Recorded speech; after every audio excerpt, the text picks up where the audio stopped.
गाइजहरू हाम्रो खेत यहाँ चाहिँ मकै भइरहेको छन् होइन। अनि म चाहिँ घाँस काट्ने हुँदैछु जाँदैछु है। यहाँ चाहिँ एक टोको घाँस काट्ने प्रोग्राम छ मेरो।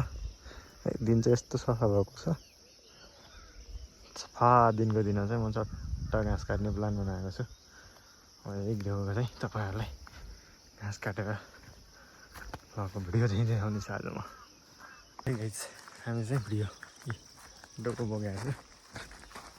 ल बारीमा गएर घाँस काट्ने है। यस्तो छ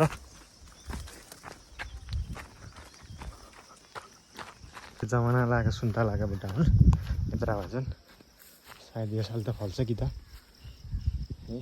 मसिनाले हाने जस्तो छ।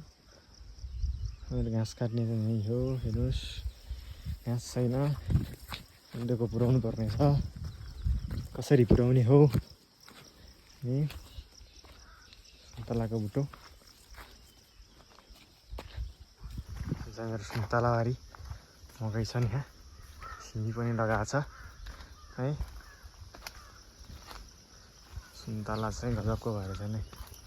धेरै पछि आएँ, लगभग 1.5 वर्षपछि आइयो यहाँबाट आफ्नै बारीमा नि। घाँस त छैन, घाँस काट्ने भनेका छन्। घाँस चाहिँ कसरी पुऱ्याउने हो है गाइस। सुन्तला चाहिँ भएको छैन योपालि, फल्छ कि त। सुन्तला बारी मेरो, सुन्तला र मकै बारी है गाइस। यस्तो छ है। तनन्न लगाएको छु मैले सुन्तला। सुन्तला फल्यो भने खानुपर्छ गाइस। ल मेरो घाँस चाहिँ यहाँ रहेछ गाईमा। एक डोको घाँस चाहिँ पुऱ्याउनु पऱ्यो है। यस्तो छ यो नाला। हाम्रो घर चाहिँ त्यहाँ माथि हो। यहाँ चाहिँ मेरो बारी सुन्तला।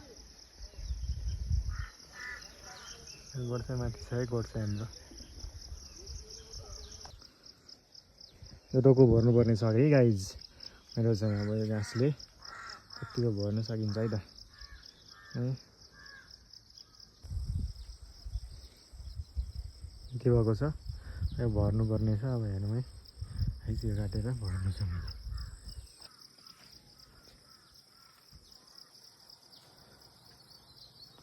एक भारी घाँस ल्याएर आइयो डोको। अब हाम्रो भैँसी बाँध्ने ठाउँ चाहिँ है। हेर्नुहोस् दुईवटा पाडा छन् यहाँ।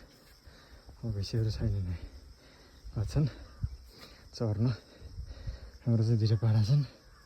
यस्तो छ। केराबारी पनि छ है, मुलकाट।